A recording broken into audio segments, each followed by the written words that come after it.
Before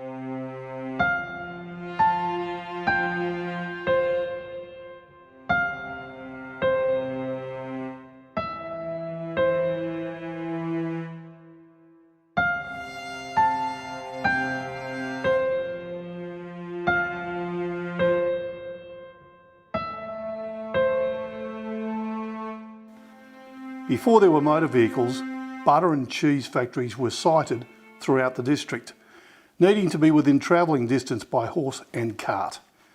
In the Glenelg Shire, there were factories at Conda, Merino, Casterton, Tirrandarra, Narrawong and Portland.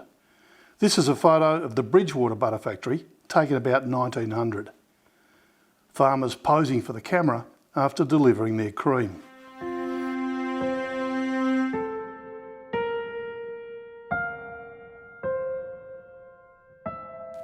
Some factories, such as Portland, established in the early 1900s, produced only butter, while others produced both cheese and butter.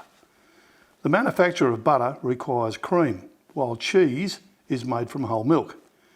In an era of poor transport, cream had the advantage that it could be kept without spoiling for comparatively long periods. Cream was generally separated from the whey on farm. The whey was then utilised to feed pigs, which were an important part of a mixed farm operation. For many years, Haywood district farmers sent their cream to either Hamilton or Portland by train. The Heywood Cheese Factory opened in 1939 as a subsidiary of the Portland Butter Factory. It promised to be of great advantage for local farmers. By 1941, it was processing over 4,000 gallons of milk per day. However, early development was hampered by the Second World War. The first bulldozers were brought into the country directly after the war, and with them, land development increased dramatically. Better trucks improved delivery, and cheese production rose with it. By the 1960s, the factory was processing 30,000 gallons of milk a day. Ian Benbow drove trucks picking up milk in the late 60s and early 70s. Peter Annett worked at the factory in 1958 and 1959. It's a shame about this. He employed probably 50 local people. Back at its peak, back about 1969. This area was all just cars in front of the factory and over the road. But once the big co-ops like Murray Goulburn took over, these little factories were doomed. Well, I mean, there's factories at MacArthur and Conda and Merino and Digby, and they all had factories. That's right. But as soon as the big ones took over, it all ceased, you know. You know, when I worked here from 58 to 1960, this section here used to be where they used to tip the 10-gallon cans into the weigh hopper so they could get the weight for the farmer. Thanks, Ian. This first building here used to be Andy Campbell's office. The next building here was where they used to do the methylene blue, which was to test the milk for quality. It was a methylene blue test. That was a time test on the discoloration of the blue to white, and that indicated a time. A lesser time, the poorer quality of the milk, which it varied from, say, half an hour, and then good quality milk could go 4 or 5 hours. My first main job was the methylene blue test, where we had to take this sample out of the milk to see how much bacteria was in the milk, the bad bacteria and everything. And it was quite an interesting job, especially when some of the local farmers brought their own milk in with a tractor and a trailer in the cans, and the cans had come along the chain, and we had a big vat and a strainer on the top of it and scales at the back of it to weigh how much milk there was, and we'd tip the cans up, and the the dairy farmer that owned the milk, he'd be standing there chatting away and talking to us while we tipped it, and we tipped this milk up and out come these great big fat rats in the strainer. How embarrassing for the poor guy. Mr. Annett and I just laughed our heads off. And of course I'd have to take a sample of it and test it. I reckon half the time the test was fine at any rate. You wouldn't have even known the rats were in it. So I don't know how much and what sort of bacteria we were looking for, but it obviously wasn't for some nice fresh rats that had fell in the can the night before. But it was quite exciting and a laugh for us. If somebody failed that test, they were graded the next time, and that milk didn't go into the cheese. It was separated and the cream sent down to Portland for butter making. Milk was picked up daily throughout the district, from Cashmore and Garay in the south to Casterton and Coleraine in the north. The truckies had a working relationship with the farmers. In my first load, I had to be always on time because it was the load they used to make the starter with. If I was running half an hour late, the end of the day was running half an hour late. So you didn't stop talking to the farmers, you didn't, like, you got to know them, but you didn't get to know them. Most of the trucks were 15-foot trays. They carried 72 cans, and the semis carried, they were 30-foot trays, and they carried 140 cans. But those cans had to be handled 4 times a day each, on and off, on and off. So it was a big number of cans that had to be handled per day. If you were good enough and you had the knack, you could roll 2 at a time, 1 in each hand. But there was very few that could do that because, like, you had to be left and right-handed, which I was. And I seen another bloke he could do it the same thing. He learnt left-hander, went to school, made me use the right, so he could, a lot of things I could do left and right-handed. And so could this other bloke. So you could roll 2 cans at a time. Now I can remember, because we lived out this road, out Kentbrook Road, how corrugated and rough this road was. Yeah. Oh, some of those gravel roads were shocking, especially I remember around Cave Hill. Going out to Bryant's, unless you had them tied on, you'd lose empty cans. Yeah. Something shocking. Yeah. Corrugations. And this road here, they used to grade it nearly every week because of the traffic on it, and it was all gravel. And you'd hear them rattling, the cans you'd hear them rattling for half the night as they went past on this corrugated road. As I said, out along the Ettrick Road, we drove along the fence line, along a sand track, it was better than the road. Go across the Gorrie Swamp at Macarthur, you went up and over the stone barriers as the stones were just a bit of gravel spilling over them. So they reckon the roads are rough now, but we were only doing another thing, 35 or 40 mile an hour instead of, which would be 60 kilometres an hour, instead of doing 100, which made a lot of difference too. We couldn't get 100 out of the vehicle if you was going down a hill. When we left the cheese factory, you pull out away from the landing and you'd put a rope round your load.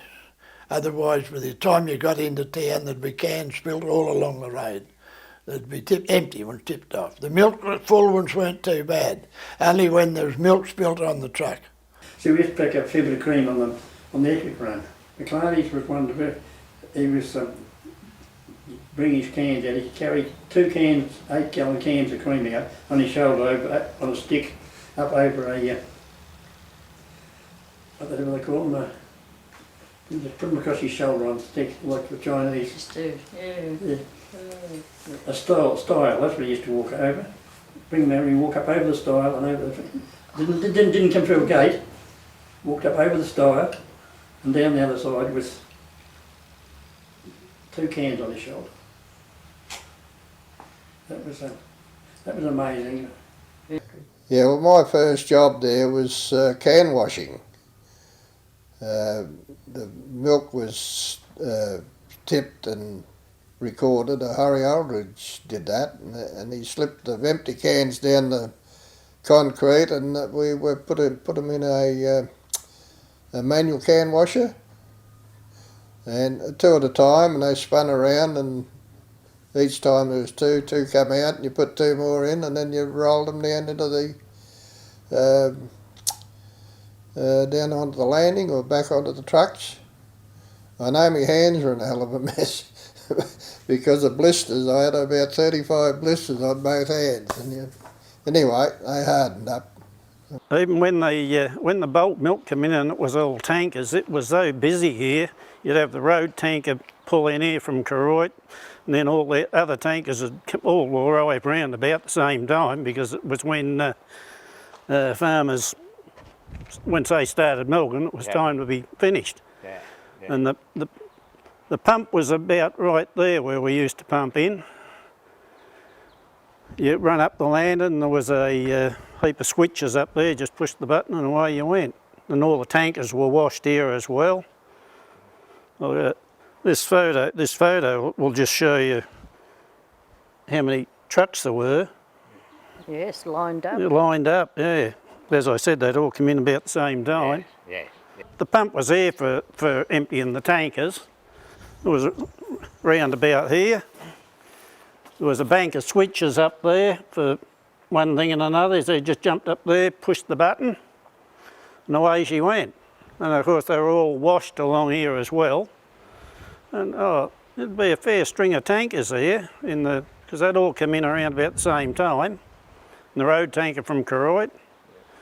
And there were three 3,000 gallon tanks just through the wall there, and a 15,000 gallon silo out the back. So you had to check which taps were turned on and which ones weren't. I came in from Casterton one night, about 10:30. Come through Haywood and there was no power.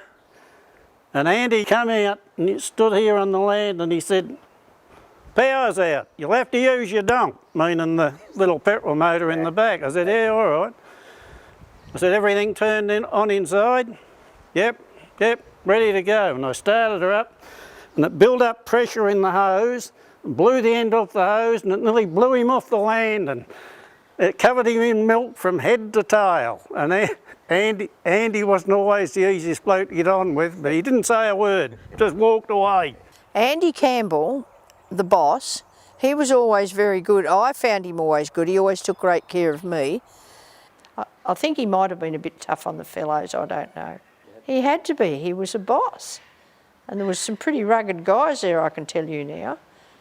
I mean, they'd be interning the cheese in the cheese room and they'd have their little bottles of whiskey hidden there, and Andy was always patrolling and everything, and he had to be a bit tough, but he was really good to me. He was firm, but he was good. But no, I got on well with Andy. The easiest part about it, that I did the job that had to be done, and that was the easiest part. If you do the job that had to be done the right way, then nobody hassles you then. But if you don't do it right, well, you expect to get hassled. Andy Campbell, he could be pretty generous with the cheese. He'd cut a 40 pounder or two from time to time, and he always give you a pretty good slice. And I tell you what, I've never tasted better cheese to this day. Him and his helpers up there, Bob Gower and Richie Stewart and Teddy Aiken, they knew their craft. It was terrific cheese. And Andy would, I think it was for a mate or maybe for his own consumption, I'm not sure what you call it, he'd dig a hole, it's a sort of a coring thing. You take a sample out and he'd put a few holes in a 40 pounder and top them up with wine, and then he'd put the plug back in, and then he'd put them back in the chiller, and he'd leave them there for 6 months or so. No, some of that cheese, when you left it there for ages, even in the chiller, it'd grow fur on it, you know. But they'd just get the piano wire and cut that off, and it was fantastic cheese. And Andy would give you a generous slice. There. Traditionally, milk cans had been picked up at the roadside, but with the change to bulk milk, the tankers needed to drive into the farm to pump out the refrigerated vats. Access could sometimes be rough and primitive. I said, whereabouts your shed, mate? He said, where's your truck? I said, it's down there at the road. I said, I can't see any place to get in here. Oh, he said, you'll come in that drive there past the house. I said, geez, you're not going to bring a tanker in there. I said, where's your shed? So we walked round the back of the house, and he went right round the back of the house. And it was only just a little car track, Yeah. like, you know, right round the back of the house. Now they go out in the paddock and then back up into the shed. When I walked, I said, no, I'm not going in there, mate. I said, I've got nearly 1,000 gallons of milk on there now. I said, I won't have a hope in hell. I said, it's just impossible. Well, I've got to pick it up. I said, well, it won't be picked up in this one. So anyhow, I did. I went back that afternoon, just picking up and going. Well, you never see such fun and games in your life. 2 hours it took me to get that milk, and you had to drag me all the way in and drag me all the way out again. We had wheel marks that deep at the finish. He had no track or anything, you know. Well, most of the tracks, the dairy farmers, they looked after you pretty well. Most of them, there was only the very odd one. I remember one here in Haywood, I won't mention any names, but the holes got deeper every year until I eventually bellied the diff of the prime mover in the middle of the road. Just, that's how deep the holes were. And we had to come and pump the tank out and then pull it out.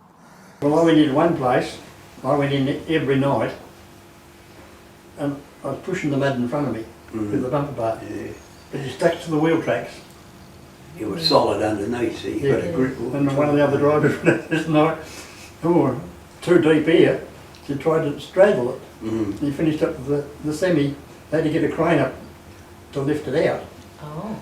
No, once you got a track, you stopped on it. You stopped on it. The only way you could handle it. Yeah, No good but trying you to were- make one of your own. You're pushing the mud and water in front of you with the bumper bar.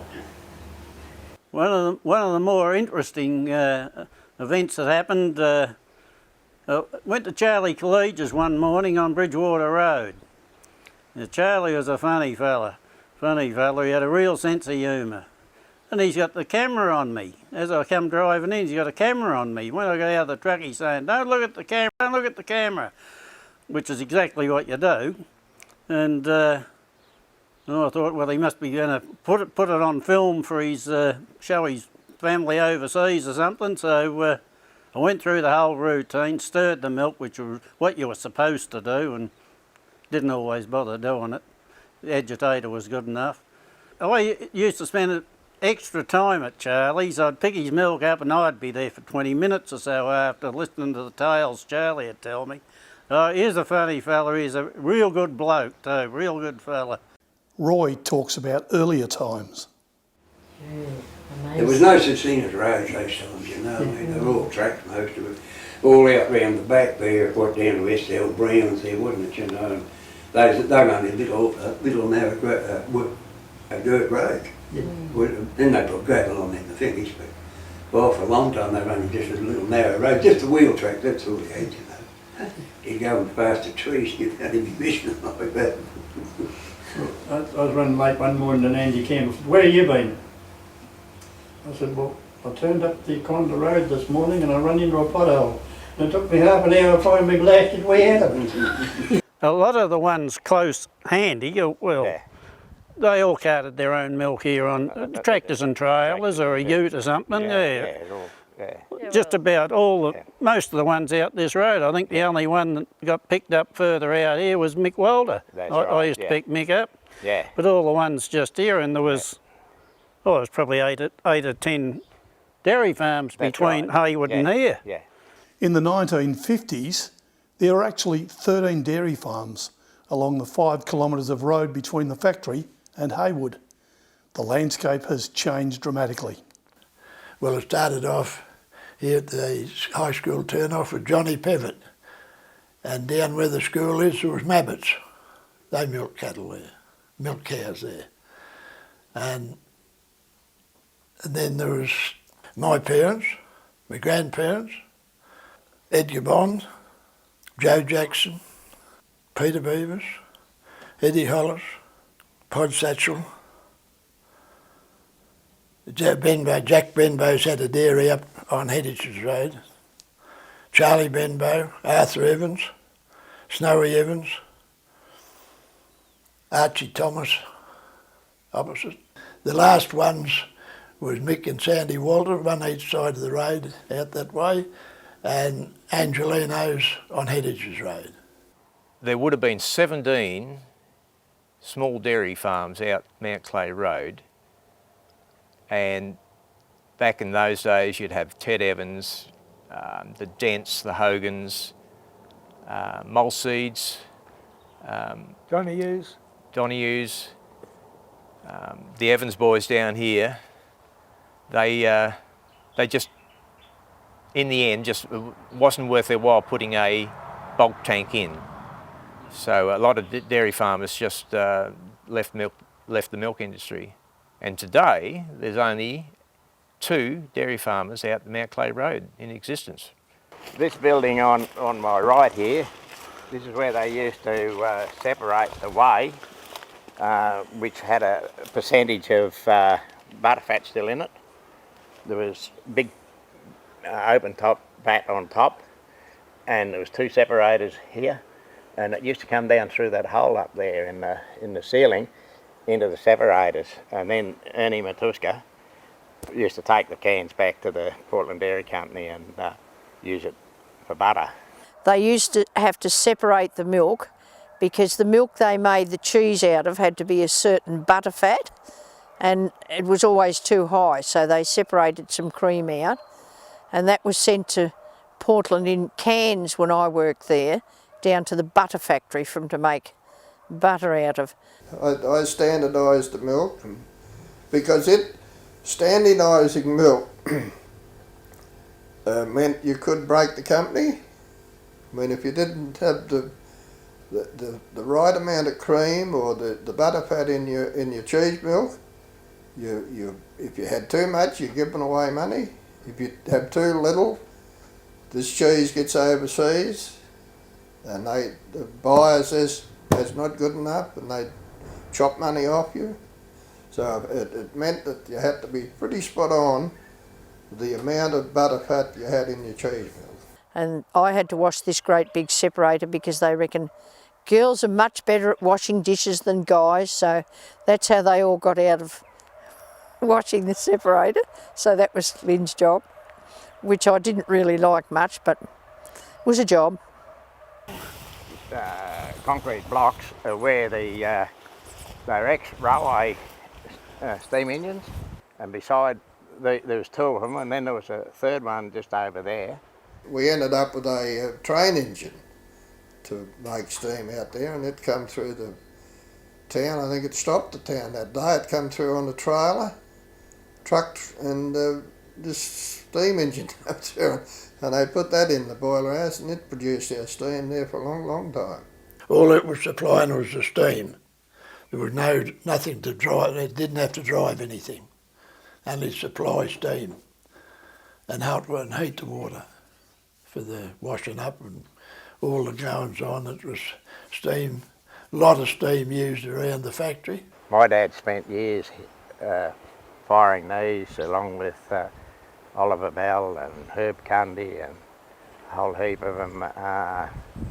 Later in years it actually went over onto oil. Yeah, fuel oil, that's right, they did. They went on to the fuel oil, so... but yeah, you had to have certificates and everything for the steam. And a lot of the can washer it was all steam. It was all steam. It was all steam, even when the cans finished. Yeah, they were hot. And you still had to have hot water for washing the tankers and washing the silos. Yeah. All our hot water out there, it had 2 hoses, a cold water hose and a steam hose. And you had to adjust the taps, the valves, to how hot your water would get. But sometimes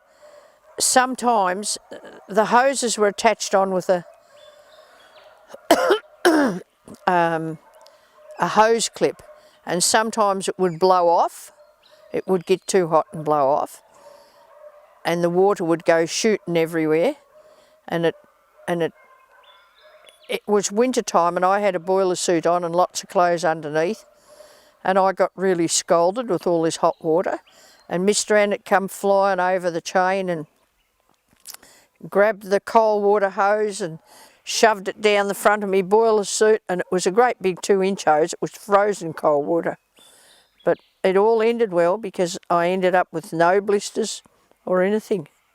So he really saved my bacon. I could have been scalded really, really badly. But he was my lifesaver, Mr. Annett. Everything really operated on steam. Yeah. So Peter, the wood that your dad and Mario Turi, for instance, carted was all for this. Yes, great yeah. estate? This is where all the wood, 4-foot wood. 4-foot wood, a heap of farms all around the area were actually cleared by producing wood for Portland Dairy Company, as it was then. Yes, Mario Turi and his brother. Oh, you wouldn't know how many thousands of, cubic yards of tons of wood they carted. Oh, yeah. Well, they cleared their land. They actually cleared their land, I remember we had a bloke down cutting off Dad's place, and a bloke Turnbull was his name. He was only a little bloke, but he had an 8-foot chainsaw. 2-manner. He used to operate it by himself. How he done it, I don't know. They reckon he used to cut about 10 tonne a day of 4-foot wood. All come here. So Peter, this roughly was where the wood pile was? Yes, the wood pile was here, and they used to cart the wood from the wood pile into the boiler house with a 4-wheel trolley, which they used to pull by hand. But when Dennis Zinert worked here, he was leaving here to go to Carlton as an AFL footballer. They decided they were going to send him off with a christening, so they chased him, and he went down to Snowy Evans's driveway. They had a truce and come back up, and when they got back at the front of the factory, decided they'd carry it on again. So Dennis come around here, and he went straight. The wood pile used to come down the slope. Dennis went straight up the wood pile, and the others are chasing him, and they're trying. The wood's rolling down. They're trying to dodge the wood. I don't think he ever caught Dennis, but it was a memorable occasion. Apparently, yeah, Dad often laughed about it, you know. And part of my job was doing the starter unit, which I'm not sure. It's probably held about 1,500 gallons. It was a double-skinned vessel that they pumped the milk into. And it had a paddle in it that used to stir it. And when they bought this beaker up from Portland, from the chemist you said, Wilcox, they'd put that in there, but it all had to be sterilised. The lid on the starter unit actually had a water cavity, so you had to fill that, and then you put the lid on, because you can't have transfer of the previous starter, because that would nullify it and it wouldn't work. So that's why it had to be highly free of contaminants. The starter was added, as I said, it didn't do much at that time, and then a rennet was added, which is a gas type of thing made into a liquid that come from the fourth stomach of a carp at this time, and it was added, and it thickened the milk to a pretty solid sort of junket type thing, where it was cut up with special knives into about a 3/8 cube. And you use two pieces of machine with wires right through, little wires about quarter of an inch apart. One would go up and down like that, and then would go across, and you'd put that across the vat and pull it back there, and you'd cut it into strips, and then they'd you'd change over and then they'd go along like that and would cut it into little squares, and that's how they made the curd for the cheese. And from then on it was stirred, heated for about an hour and a half, and then the whey was drained off. This when you cut the curd, the whey and the solid split. So you had soft solids and whey, but as you cooked and stirred, there was more water coming out of the cubes, which eventually became hard. And that's just the point of cheese making, is to get the water out of the milk. That's all it is, just to get the water out of the milk and end up with the solid. And when the starter comes into action, when it sweetens that curd, so it matures later on in the maturing rooms. Starter doesn't really do anything for start. It's called a starter, but it's later on it starts. Yes, I made a big mistake one day. I went, Andy Campbell sent me into the laboratory. He said, go and wash all the bottles. So I gets up there and I tip all the stuff out of the bottles and wash them up, and he come in, he goes, where's the starter for tomorrow's cheese? And I tipped it all out. The guys down the bottom on the floor were all clapping their hands and laughing. In the early days, everything was done by hand. Curd was heaped up each side of the vat and turned regular for about an hour and a half, little blocks, and then eventually milled into a chip form so it could be hand soldered. And then you'd a special design bucket, you'd reach over and fill the bucket up and then take it out and put it into the hoops just behind you. And it was pretty hard work then at the time. The cheese hoops were then placed in presses to remove the last of the water. The specific cultures that they look for to make the best cheese, you know. This joint actually made prize-winning cheese. I know, Andy always told us when they won another prize at Adelaide show. He didn't have to tell you, you could tell by the way he was walking. That's right. When the tankers, and they were still making cheese here, in the early days, mastitis was a big problem in cows, and they brought in these penicillin tubes and shoved them up in the cow's udder.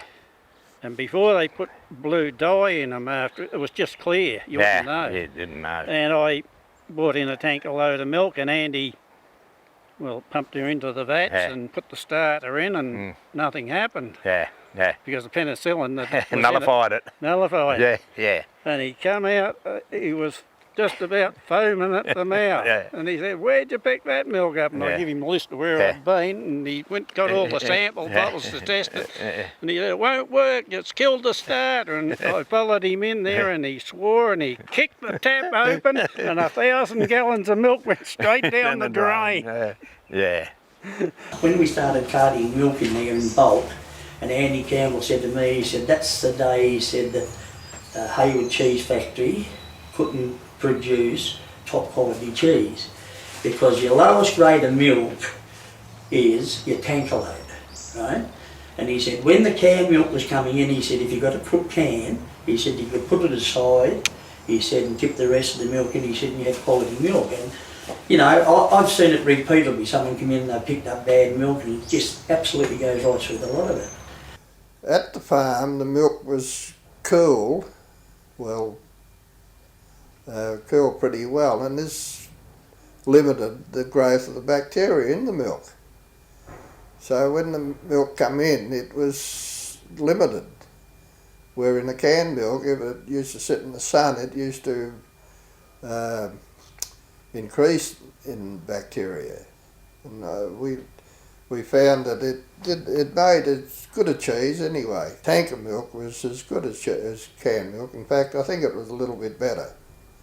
As cheese making was carried on 7 days a week, relief staff were brought in at weekends.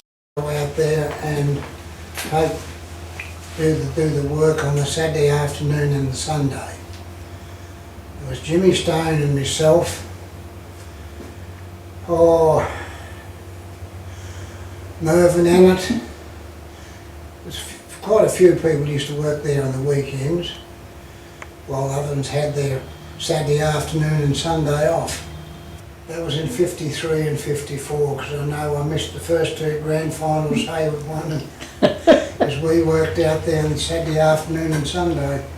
This was an era when penalty rates and sick pay were not as generous as they are today. I don't think I ever had a bloke ring up sick. No, you just, well, you had to work. You just went and got your truck and you just went Yeah. and done what you're doing. Well, you had to work those times, and that's so good. Well, there was no sick pay or anything like that. No sick If you pay. got crook, well, you just had to keep on going. That's all there was about it. And Seven- you could do it. 7 days a week, and that was it. Yes.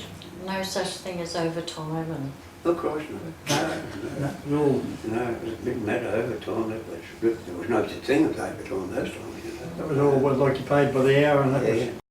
Well, actually, if you What was I getting from you? About $5 an hour, wasn't it? no 7 and 6. Yeah, 7 and 6, that's right. Yeah. Yeah. Well, see, actually, if you had to pay overtime, you wouldn't do it.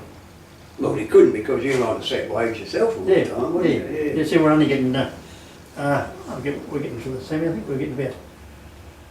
Oh, So much a mile, wasn't it? about two and tuppence a week. A mile. You had to have good long runs. That made it pay. Yep. Yeah. See, that Tyrone run was a good run. One real hot Saturday afternoon, we'd all finished the cheese, and we used to relax out there afterwards, and we filled up one of the vats, or 3 parts full of cold water.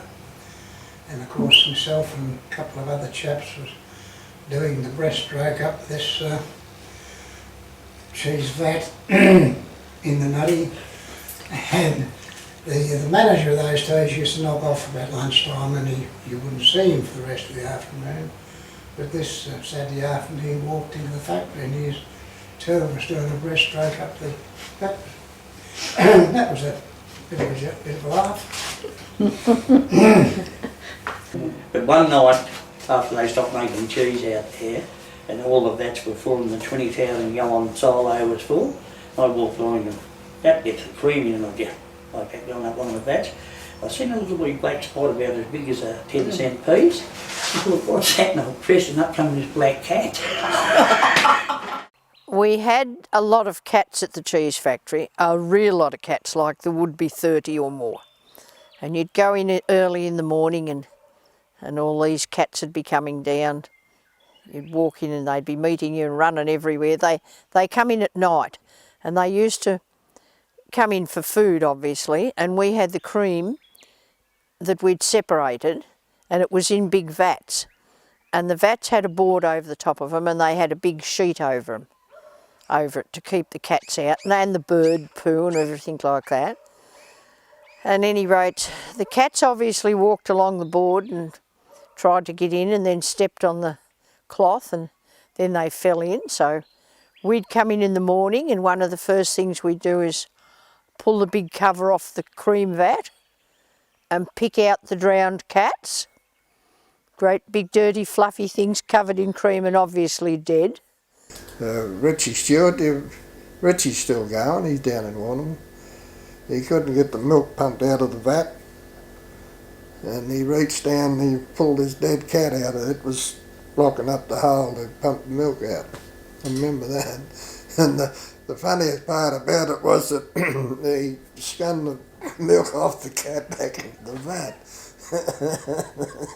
That turned me up a bit. But. So that wasn't really a good thing. So then they'd have cat shoots, and the boys would come in with rifles, and they'd have big cat shoots. But they'd pick them all up so they weren't there when I was there in the morning to be seeing all these dead cats and turn into a big bundle of tears. Yeah, they had to have cat shoots often. I think people used to dump those cats out there, I'm sure. This section we're looking at now, this was under construction in about 1959, I reckon. The new section was opened in 1960 and incorporated a new cheese making machine. And it opened it up, and the vats were one side and the cheese presses were the other side, and CSIRO, the CSRIO, came up with this cheesemaker 2, they called it, which did all the hard work. It cut the cheese, it milled the cheese into chip form, salted it, and hooped it, and that was all done with the machine, which took all the hard work out of cheese making. It was pretty good then, and then it went down into the presses. That was 40 pounders. We changed from 80 pounds to 40 pounds. The market was for the 80 pound, the main market was England. It was shipped to England. The 40 pounders for the main market was the Japanese. We're now entering the new part of the factory, which was built, Jim Jolly, Jeff Bulge, all those people were involved in it. That section over there was where all the vats were. They used to, I reckon, up to 3 times a day they used to fill the vats. Yeah, would have. I reckon it was 3 times a day. Down in the old section, that was all 80-pound blocks. When they come up here, it went to stainless steel. 40 pounders. 40 pounders. This area here had the machine that cut the big blocks of the curd into that was all automatic, and that used to added salt at the same time. Yeah, and and the salt was up there in a heated room, keep the moisture out of it. Yeah. Yeah, we used to unload it, cart it from the railway station round the back there and up an elevator. Up an elevator, yeah. Can you just explain how the process was done? Well, the salt, in that door was the salt room.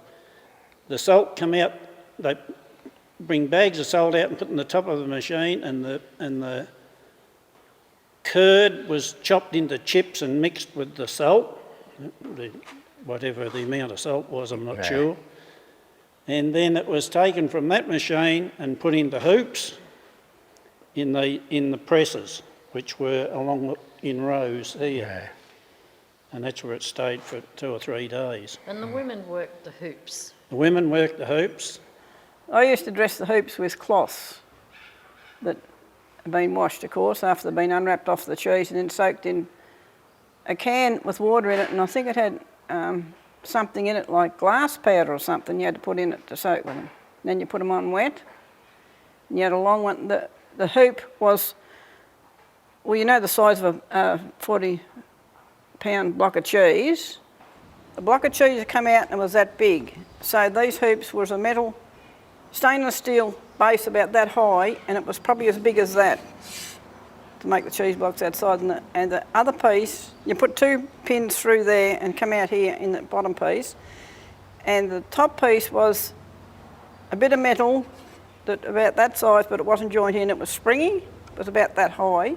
And you push it together and sit it down just in there on the pins. And then you had to get these cloths that were soaked in glass powder water, and you had a skinny one that went in there and straightened out the bottom and over the sides, and a wide one went this way and make sure the bottom was straightened over the sides there, well, up about here. And then they went on this conveyor belt where the big machine chopped up the cheese into like rubbery chips and sprinkled salt on them and come out the other end, and then they'd fold the cloths over and put this lid on them, was about that high, the same size, put that on there.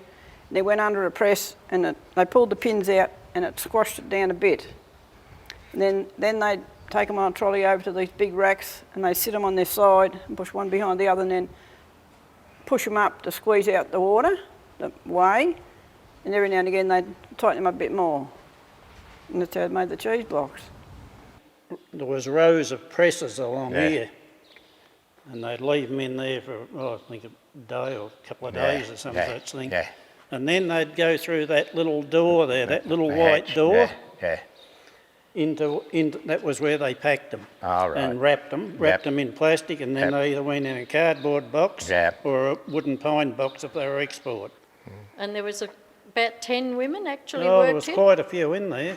I was the first girl that worked at the cheese factory with all the guys. I started there when I was 19.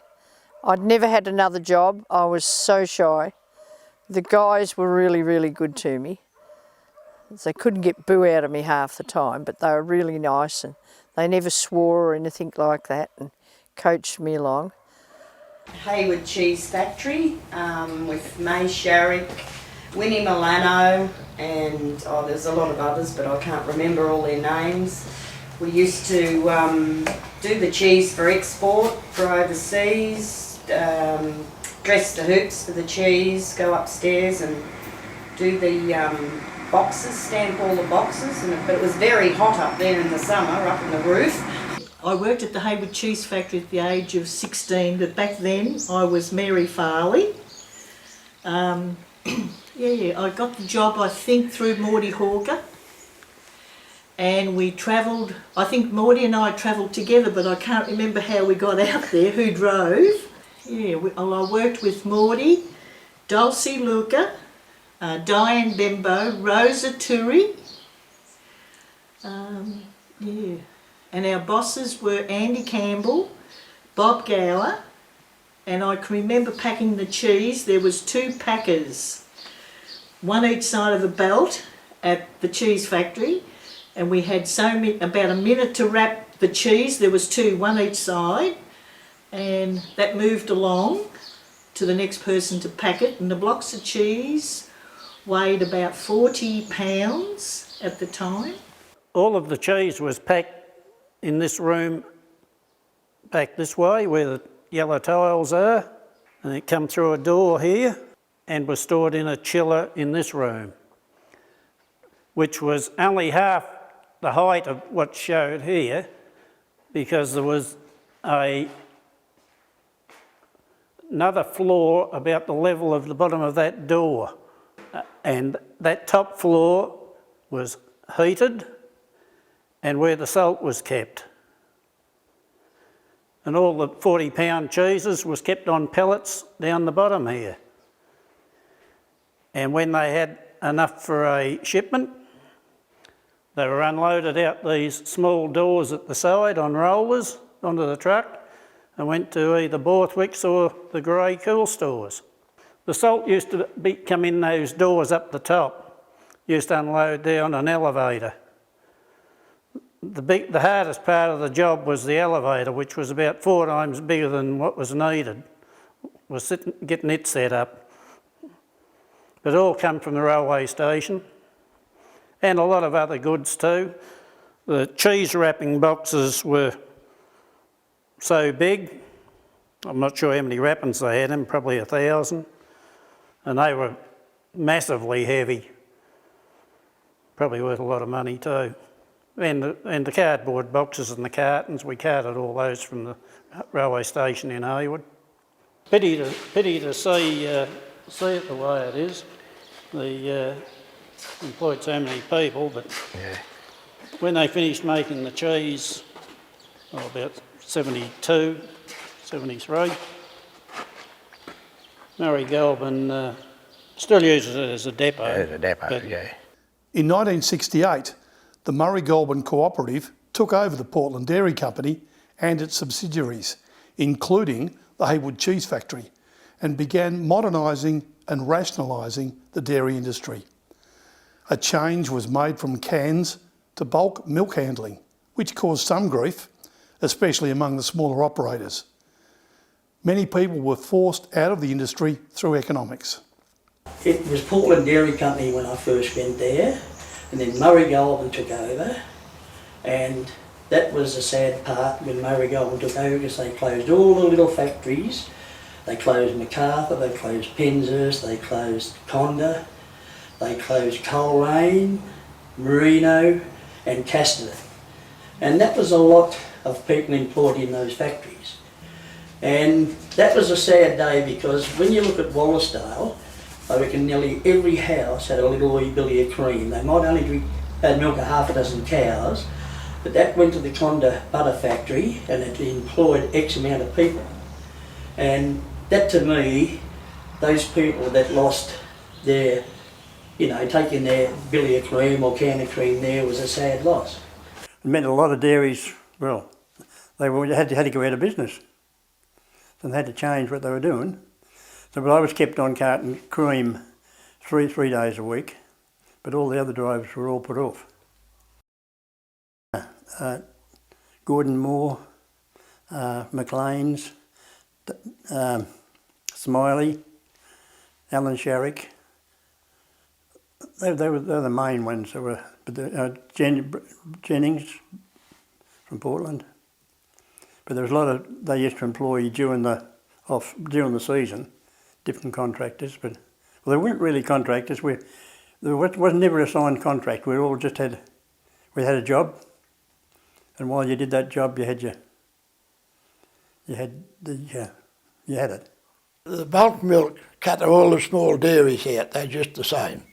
The bloke that didn't have 40 cows couldn't afford to change the dairy round and get a milk tank, electric cooled milk tanker. And there were so many of the dairies were built that they was back to front to the road, which meant that the dairy was in. When they come to put a milk tank in, you either had to make a road or provide a road off the highway or off any road to the dairy. And it put out a lot of small dairies throughout the country. They just couldn't afford to change them over. They didn't want to put bulk in, see. They couldn't afford to. They forced me into it. Well, that sort of made it harder still. Well, they couldn't afford to do the road then, see. I mean, it was one on top of the other. And it was money with those blokes were pretty tight at the time, and they were probably in debt up to their ears, which most cockies are. Your dad was a farm, you know what it's like. I mean, none of them poor blokes ever owned their farms right out, you know. They were battling all the time to make a living on it. I could never understand why a lot of them even stuck it. But it was just that they knew nothing else and loved the job, you know. I loved the job, I really loved it, because every day you'd meet people, and you had a few snags here and there, but they just went over the top of my head. And I've only done night runs in the springtime up around Casterton, now to Retreat and then back into Wanda Vale. And there's a bloke up there by the name of Kenny Black at Mangela, and he had a big bulk milk vat in. And I'd get there at about 9 o'clock each night, and that man would come up with a cup of coffee and a couple of biscuits. And that was every night that I went there, and I thought, what a wonderful lot of people. And Murray Goulburn, I worked with him for 16 years, I've said that 2 or 3 times, but every year at Christmas time, they gave you 4 weeks' wages for Christmas and a hamper of their cheese, yoghurt, butter and whatever they made. And all the farmers around the district got that as well. Alan Sharrick. We had a New Year's Eve do down the river, all the drivers. And he went, Alan got a little bit under the weather. And big Jeff Bell, he used to do a bit of driving for me. He said, I'll do your run for you in the morning and take you home and do the run in the morning. So that was okay. So he took him home and drove into the driveway. And backing out, he backed out, caught the gate post. And the gate post was leaning a little bit forward. As it stood up, it lifted the truck up. Tore out the truck and lifted the back wheel off the ground. And here he is next morning when I drove past, here's the truck sitting out in the driveway, and I went back to see what was wrong. And here's Jeff sitting up sound asleep and the truck sitting up in there. So all I'd do is give it a push and push it off the post. With all the other drivers at Christmas time, the clients or our farmers would leave a bottle of beer or a stubby, and we'd all bring it out to the factory and we'd sit down and we'd have a whoopie-doo at the end of the year. But one chap over at Macarthur, I'll never forget it, his name was Billy Heywood, and he would leave a signed cheque on the vat and a note, right around to what you want, boys. But all we done with it, we bought a dozen bottles of beer, and we'd take that out to the factory, and the next time we went back we'd tell you. When the tankers were there, I had the maintenance of them. I done that myself and employed about sort of 3 different mechanics at different times. Keith Porter and Trevor Ferguson and what is his name? Robert Delaney. Just brakes, oil changes, whatever needed to be done. If there was a breakdown up around Merino, Digby, Passchendaele, you might have to get up at 2 o'clock and go and fix it. If they had a flat tyre, or you got some of them forgot to fill up with diesel at night and run out, you'd have to take diesel up to them and bleed the motors out to get them going. And they were all mainly Dodge diesel trucks. We're now entering the first original part of the cheese factory. I guess this would have been built in the 1939s when it first opened. Just on our right here, this cheese room was refrigerated, and they had 80-pound cheeses there, and I reckon this one had automation, so that the shelves rotated because the cheese has to be turned, otherwise they go out of shape, so they were all turned. The next door here was where the compressor was. The compressor for the ammonia to operate the cooling system was in that area there. And just beside that, there was actually another machine had hot wax in it. They used to put the 80-pound blocks in there. We used to have to feed it through a bath, I suppose you'd call it, a bath, and through slowly this warm wax and pull it out, and then cooled off, and that's what was waxing, kind of. Yeah. They used to wax the cheese to preserve it, and so that the air couldn't get at it, and therefore it kept it nice, just nice.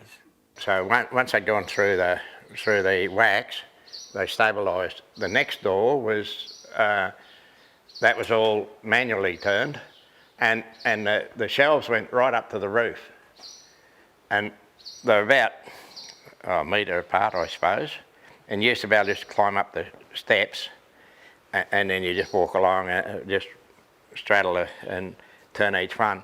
Lloyd Grant, that was his job. Every day during the week, he'd turn a section of that, and I don't know what temperature it was. It was quite cold in there, but that was Lloyd Grant's job. And he had a real routine, I believe, that he actually just used his shoulder. Yeah. Like the art of 80-pound blocks of cheese, when they pressed them, they'd sit them, and you'd pick them up then you just roll them up on your shoulder and then walk. I actually seen an Aboriginal bloke turn white. He done that, and there was a fresh vat of milk that they were just getting ready to make into cheese, and went straight over his shoulder and bang in the milk, and of course it went and covered him in milk. That's the only time I've ever seen him turn white. Next minute I see him up to his armpits trying to get this 80-pound cheese out of the milk. Yeah, he was a terrific bloke.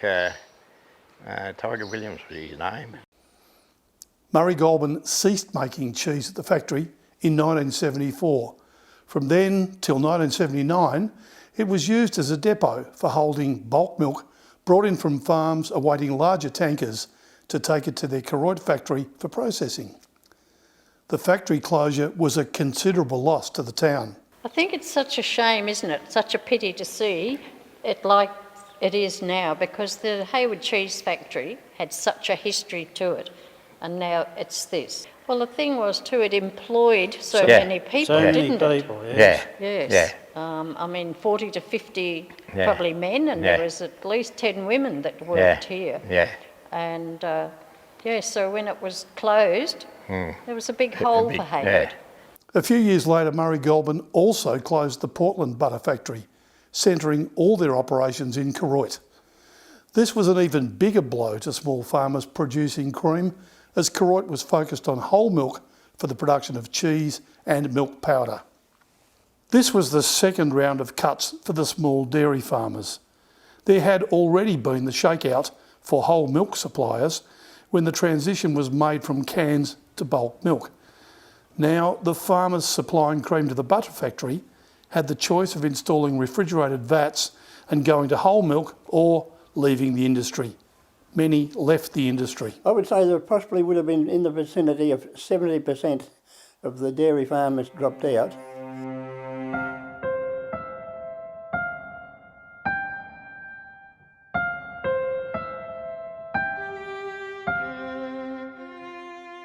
Dozens of little old dairies dotted along country roadsides bear mute testimony to the changing fortunes of the dairy industry.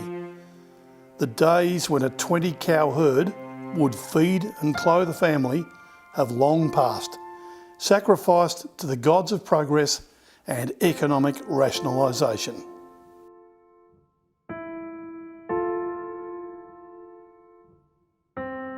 Oh, there was a shakeout.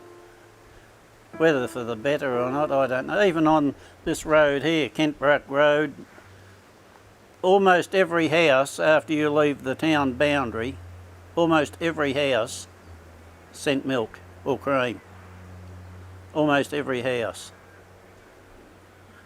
And now there's not even a dairy out this road. Some milked them by hand, others had little bucket plants. And then I remember any amount of dairies was 2 units. That was big. Then if you had 4 dairies, you was big time. 4 cows at a time, yeah.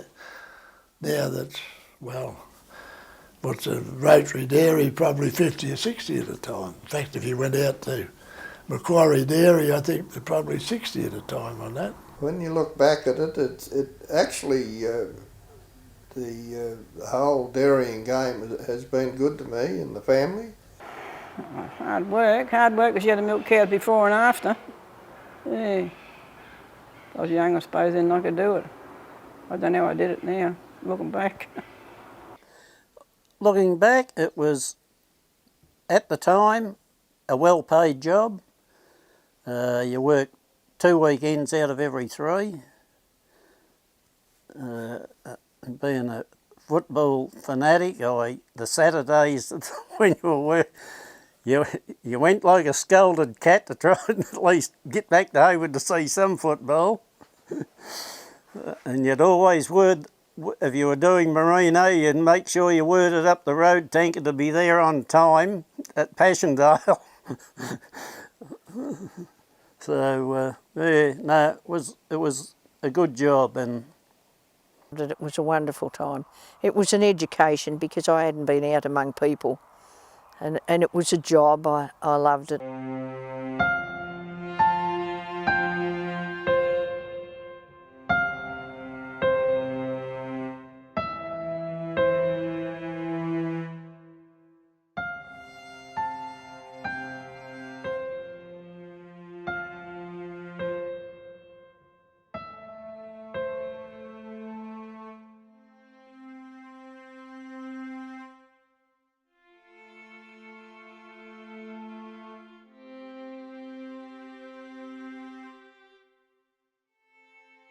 We're out here at Merv Ferris's farm, who's been farming here at Heathmere for 40 years and got up to milking 250 cows on his rotalactor.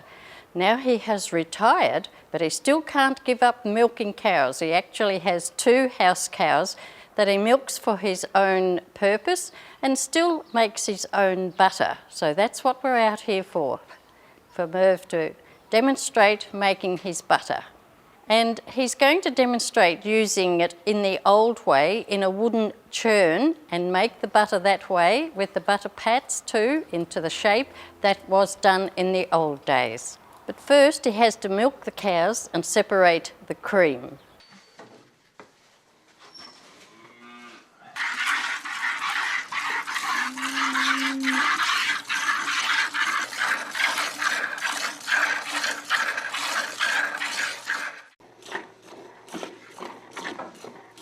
Merv has now got his cows up on the rotary dairy, ready to be bucket milked.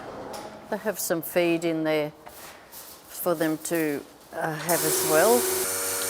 Merv has put the tit cups on the cows, and see they're Jersey cows, got beautiful full udders of milk. The milk then goes into the can. It's a daily routine. Cows are quite used to it.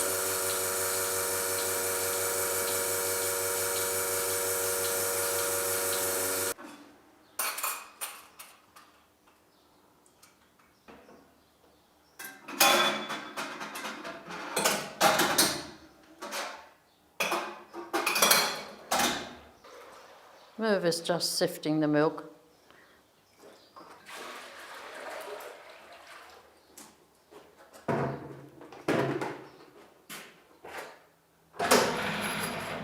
This is actually, Merv has started the separating machine, and it will actually separate the cream from the milk so that you get cream, and the waste is called whey.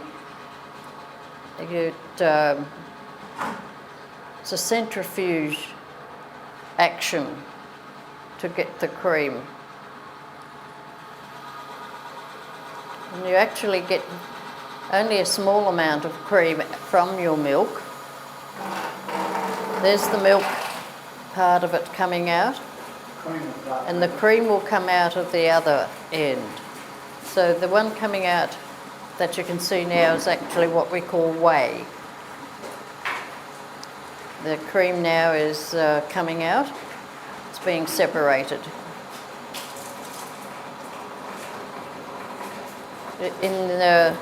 A lot of farmers had pigs that they used to feed the whey to, so that it wasn't wasted.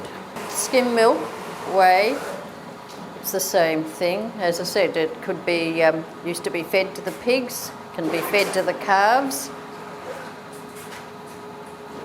The whole idea, of course, was cream was the most important, but you didn't want to waste any section. And you certainly didn't in the older days. Now Merv is going to demonstrate making butter out of the cream by putting it into the butter churn. This is how butter was made. As you can see, the cream has settled nicely. It's nice and thick. No, this isn't the cream we actually made this morning, because you need it to, what we call set, needs to be a little bit older and thicker.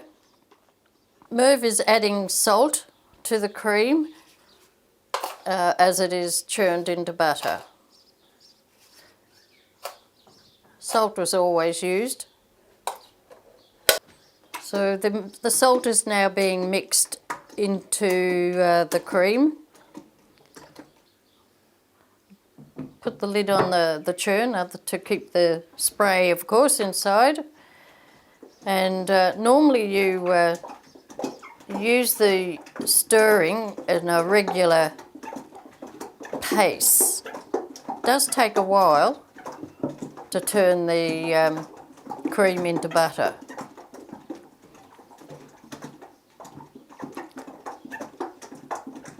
But they always said, didn't they, Merv, that it needed to be done regularly at the same speed to make good butter. Have you been doing this for a long time, Merv? Oh, we used to use one of these years ago and do it, but I haven't for years now. But. Yes. How long do you think, Merv, that you'd need to do this? Well, it could take 10 minutes or so. 10 minutes to make it into butter. Yep. And what happens actually at the, it separates the protein from the whey, doesn't it? Right. Now, Merv has got the butter now, and he is going to tip off the buttermilk, because you need to separate the buttermilk away from the butter. And the next thing that is usually done is that you rinse the butter, because you squeeze out all the excess buttermilk that you can, and it actually, as you can see, turns into butter. Now the next step, of course, is that Merv is doing is that you rinse the butter in water to get rid of as much buttermilk as you can. And as you can see, there is still some buttermilk coming out, and you squeeze it until you can get all the water as much as possible out of your butter. Now, as you can see from this, we now have butter. Well done, Merv. Just to demonstrate that the cream has now become butter and is what, well, Merv still makes his own butter these days, but it's certainly in the old days. Yeah. I think every dairy farmer made their own butter.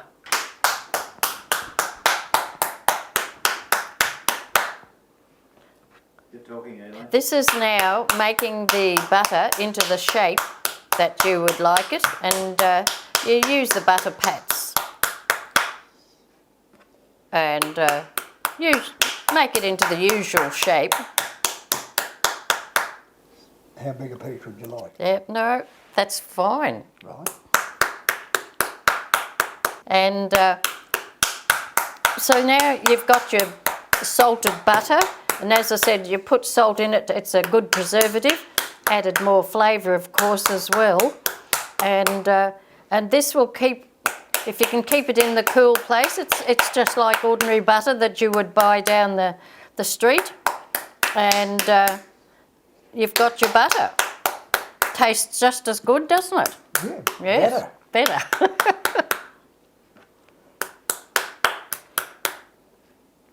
And now, as you can see, it's pretty well into the shape.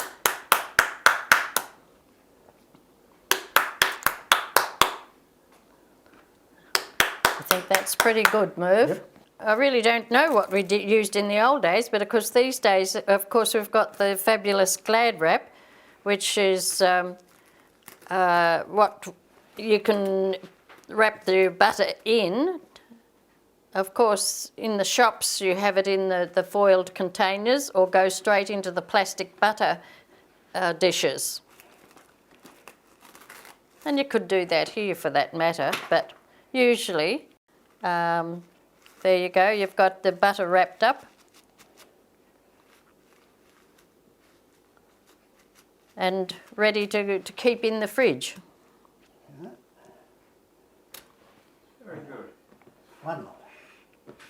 Well done, Merv.